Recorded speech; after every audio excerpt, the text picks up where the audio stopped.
It's time for Political Buzz, the television forum to discuss politics and issues of interest for all of Western New York. Now, from the WBBZ television studio at the Eastern Hills Mall, this is Political Buzz.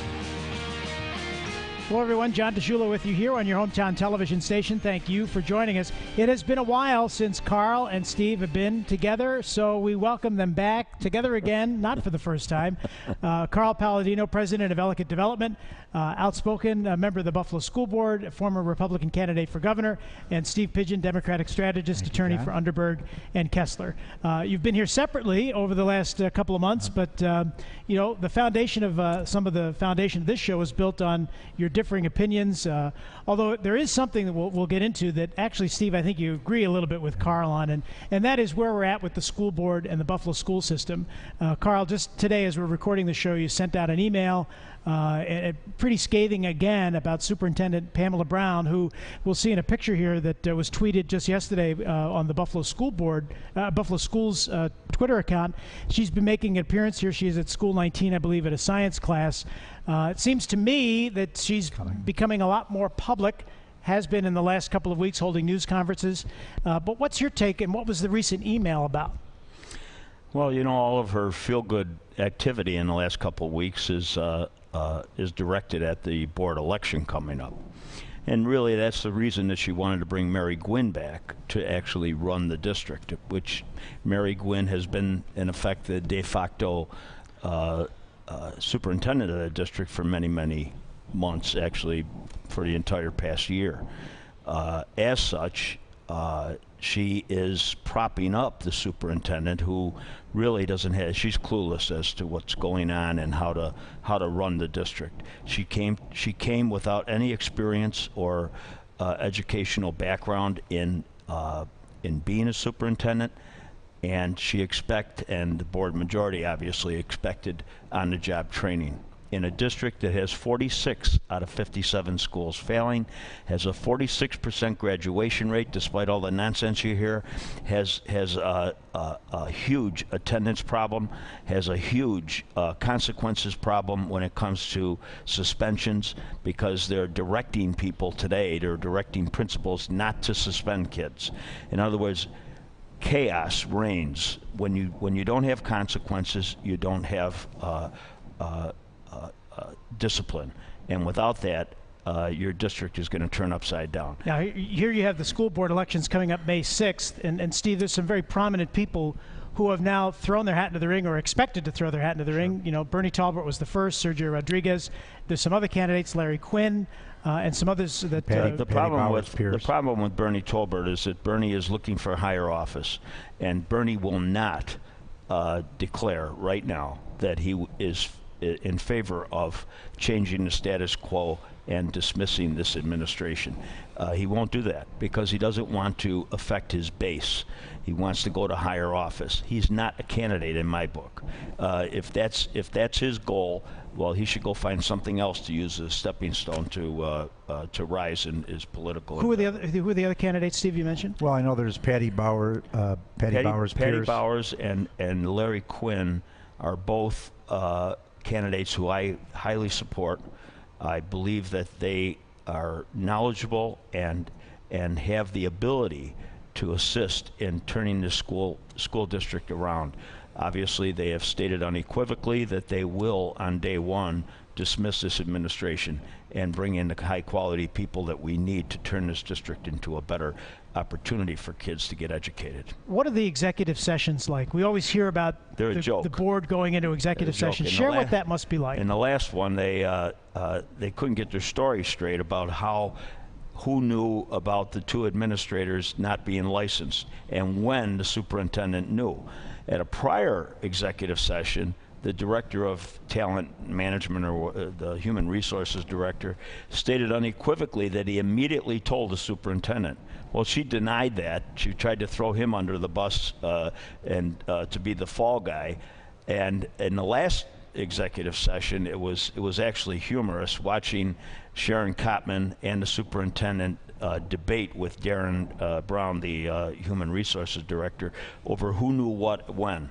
because they were trying to get the superintendent away from the issue. The woman refuses to accept responsibility for her mistakes. She refuses to tell the truth about what she knew or didn't know in the hiring of administrators because Mary Gwynn wanted her to hire them. It wasn't the superintendent, it was the de facto superintendent, Mary Gwynn, who wanted these two people who are her lifelong friends, all of whom worked together at Evans Newton. She wanted to bring them in. They have no unique qualities. In fact, they were failures in their prior careers prior to arriving here. And they bring them in from someplace else. They cause a morale problem in the district amongst all the constituencies because people worked meritoriously to get promoted to those jobs, and they forgot about them, and they bring in outsiders. That is the worst that you could do in any organization. And that, amongst 100 other things, are the problems with this superintendent. So I think what's really clear, though, is that she has lost all credibility just about in every sector in the city. I think there was a recent Business First poll that shows 89% have no faith in her and being able to do the job. I don't see when she's lost the parents, when she's lost a good number of the business community. She's lost many of the employees where morale is very, very low. The good, decent employees that are just trying to do the job there. And she's lost the media. I don't really see how she can effectively manage this system. Don't get me wrong. She is a nice lady. I don't think she has intentionally done anything to bad. But bad things have happened continuously since she's been sitting in that seat because she's not equipped to handle it. It's like taking a baker and having him going in to doing brain surgery. It just these are very responsible positions. They require a certain amount of knowledge and history in order to understand the importance of decision making and the importance of stop lying, stop scheming, stop trying to avoid responsibility. Sometimes the best decision is that I can no longer function in this position and to resign. And a year ago, when there was moves to be made, would have been the time for her to leave.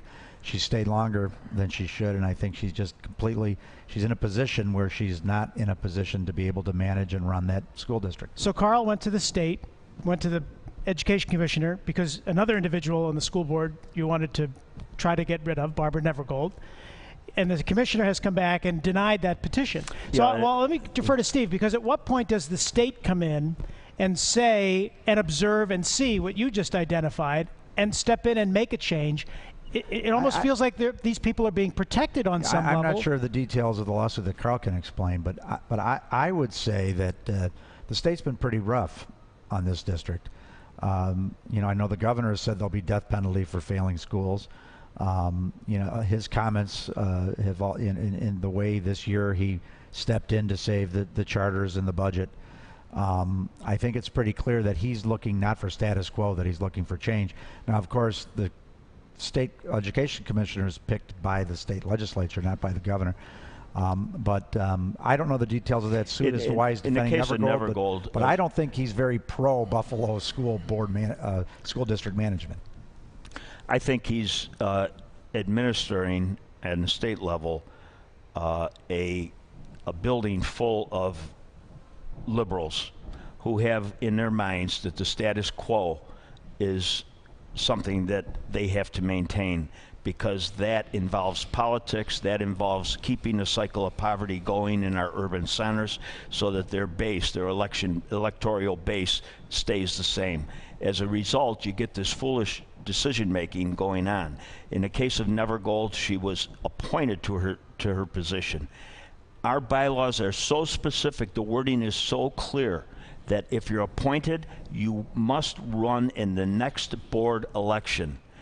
He didn't even talk about that in his decision. His decision was based upon a procedural inadequacy, a perceived procedural inadequacy. I will commence within the next week an action in state Supreme Court to have Barbara Nevergold dismissed as a board member of the Buffalo Board of Education. Well, you heard that here first, right here on Political Buzz. We're going to be back. We've covered the city, the state. We're going to get into some national issues. Could there be a Bush-Clinton ticket again coming up for a presidential race? We'll find out when we come back.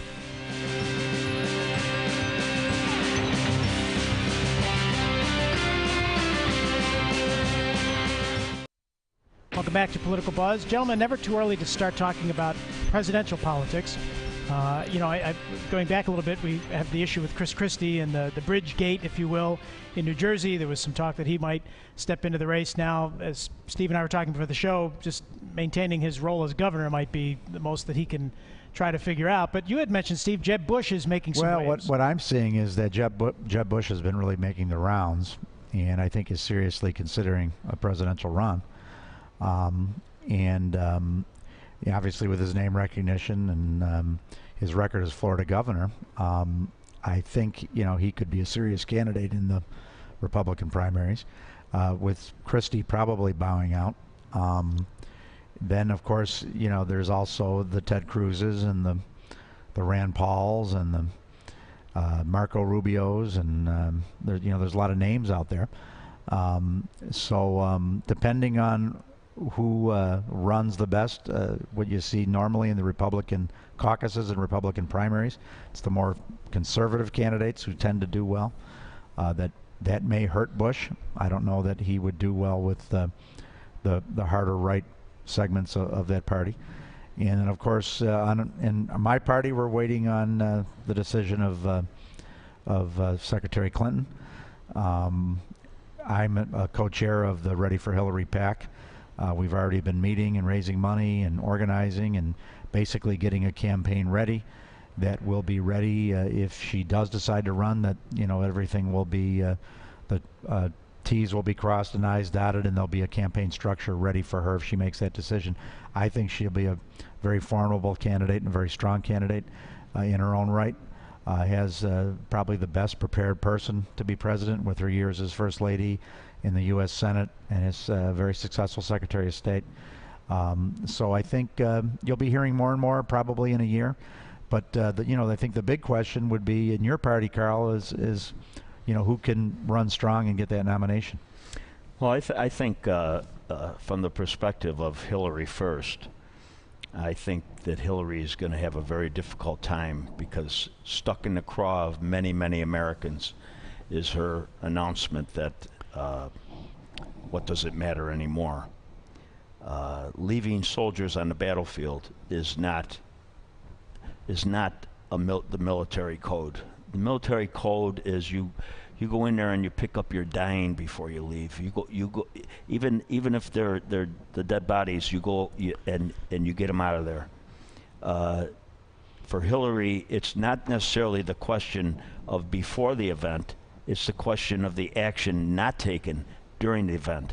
It's the question of standing down, and she's failed to be transparent on that issue. She's failed to say who made that order and why it was made, especially in light of the fact that we had, fine, it might be 4 hours from Aviano in Italy, but certainly we had the Egyptian Air Force approximately 30 minutes away, and they certainly could have gone in and given air cover to our troops. So she has to answer. Things in retrospect, Monday morning quarterbacking, this could have happened, that could have happened.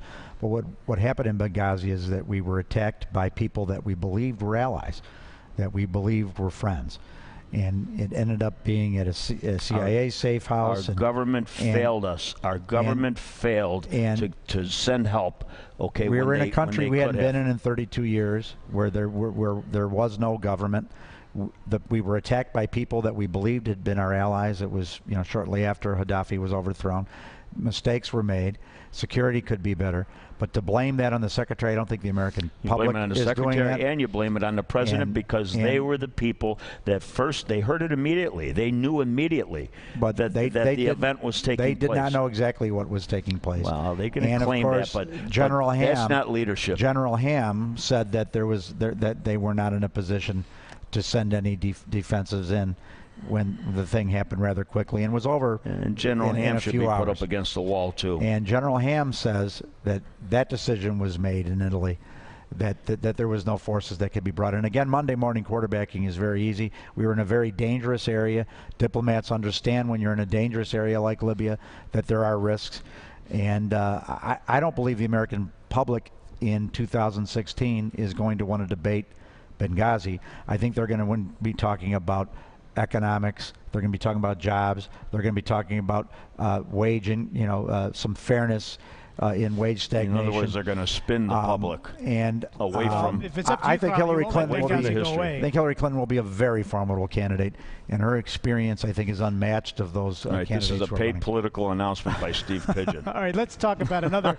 Let's talk about another candidate, and this is a real wild Wait, card. we have to go back to Jeb Bush, I think. Oh, all right. Yeah, he didn't finish with Jeff. Okay. Jeb Bush is the establishment Mitt Romney type candidate. Okay, they want to bring him in from the field and put him there. He's just another Mitt Romney preaching the establishment politic, and it doesn't go over for the rank and file Republican voters.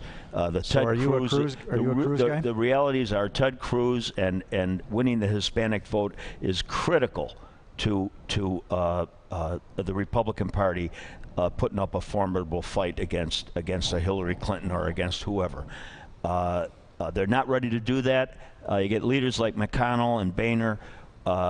They're over the hill. They've had their day. They've had their run. They've lost in two elections. They put up candidates that were bad, and now it's time for a change in the Republican Party. They become irrelevant. It's just going to be a matter of time. Hopefully, within the next couple of years, they'll get reality and move on to go out to the farm. This will be the and interesting relax, part of the 2016 elections, is how this Republican Party sorts itself out. Whether they go more establishment, they go more the old Karl Rove, the old Mitch McConnell way, or whether the Cruzes and the Rand Pauls and the Carl Palladinos have more to say about who the nominee will be. That'll be the story to watch, as well as the Clintons, again, would be very formidable if they do run. Well, there's an interesting picture to show. Mitch McConnell is on the cover of New Yorker magazine. It was on Twitter last night, and I pulled it off. He's being fed some medicine by President Obama, and I know, Carl, you're not a big fan, obviously, of the Affordable Care Act. But yet last week, Steve, the president was celebrating, champagne bottles popping because they had several million people that signed up. Well, it's going to turn out when you add the people that go into the private insurance that are qualifying for the program, it's going to be about 11 million people. And considering the way the thing messed up when it started, I think, time will tell this story. And as more and more people, I know we said last week, even an employee here got into a program, got their family covered, and saved money. Steve also doesn't recognize that these old arguments are making him irrelevant to the present scene. He has to get with the current scene. The American public is fed up with Obamacare. They're fed up with Obama. Well, get away from him, Steve. The person that works right in this studio that told us different last week.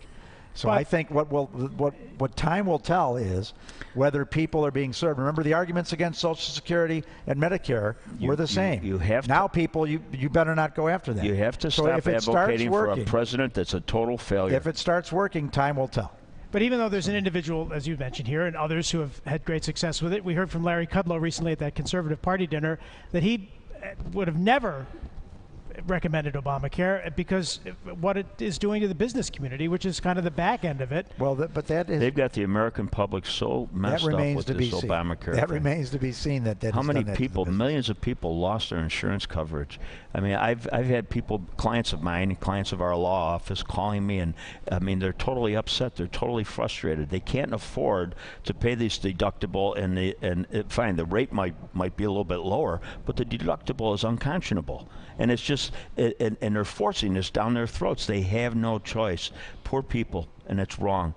You represent a lot. You employ a lot of people, Carl, in your various businesses. We employ over 500 people. What is happening at Ellicott Development when it comes to health care?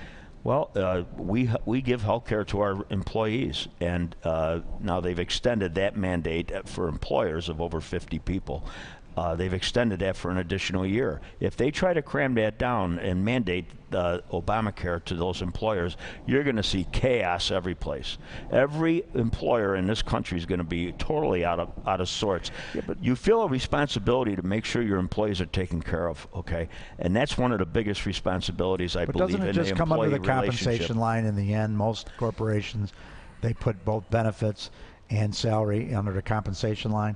And I think that what the whole idea of this is to get everybody into the system so that prices go down. You can't impose a brand new system, okay, without huge additional costs, which government has to suffer, all right? What he's doing right now is exposing the American taxpayer to a whole new it's what they hire, 16,000 IRS workers, okay? God knows how many people in the health department, all to give them jobs to cover his unemployment problem, and also to costs to add to the government looking into and intruding in every aspect of your life, and it's wrong.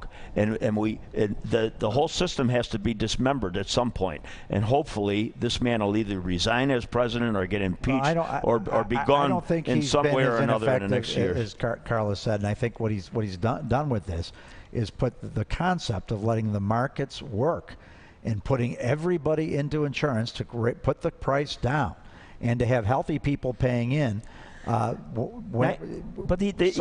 he's come out and admitted that 90% of the people that have signed up already were insured. 90% of them were already insured. They've had a very small percentage of people who were uninsured going on to Obamacare. The people don't want to take on that responsibility. They don't care. Fine them. Give me a $75 or a $250 fine. Well, I'm not going to pay it anyway. Okay, that's what most of them are thinking. The system will have to play out. And the other problem is that with a lot of the states that opted out, that has left a lot of people in a gap. You gotta stop defending this guy, Steve. The writing's up on the wall. It's on a big poster, and it says, "Abandon Obama." No, I don't see it. Get away from him. I don't. He's going to mess up your life. I mean, it's not good.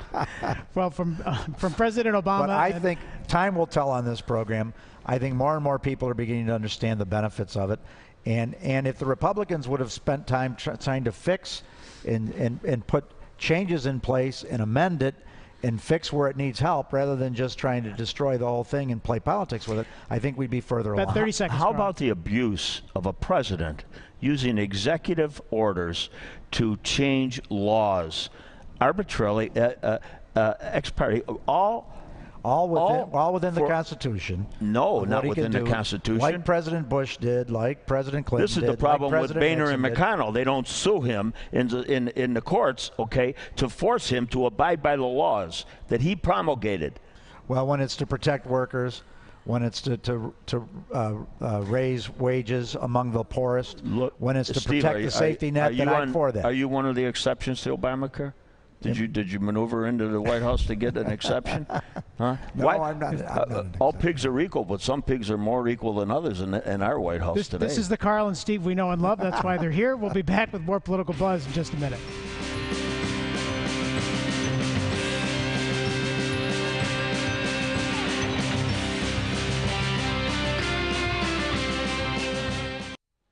Like us on Facebook, WBBZ-TV, our website, WBBZ.TV, and, of course, follow the conversation at WBBZ on Twitter.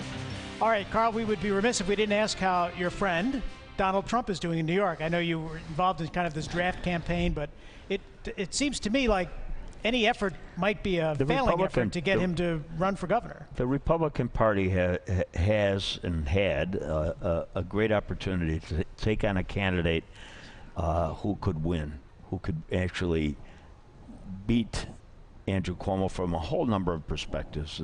His name recognition, he's got the money. He wouldn't have to go and spend all that time selling his soul to money people, okay, to get elected. And most importantly, his ability to, I'll call it his intestinal fortitude, his unintimidatable way, okay, that he could go out there and force Andrew Cuomo to get out and try to defend his policies. What does he say to you when you talk with him on the phone about all this? We know all of that about He says, if there's a clear path for me, I'm running. If they nominate me at the convention and give me a clear path, I'll run. Unequivocally. All right. Yep. So I know you're going to continue to carry that torch. And, of course, I don't think either candidate could beat Andrew Cuomo. The fact that the extreme right and the extreme left are both upset tells you that he's governing well. Andrew Cuomo is governing from the mainstream. Another great budget that came out 4 in a row on time.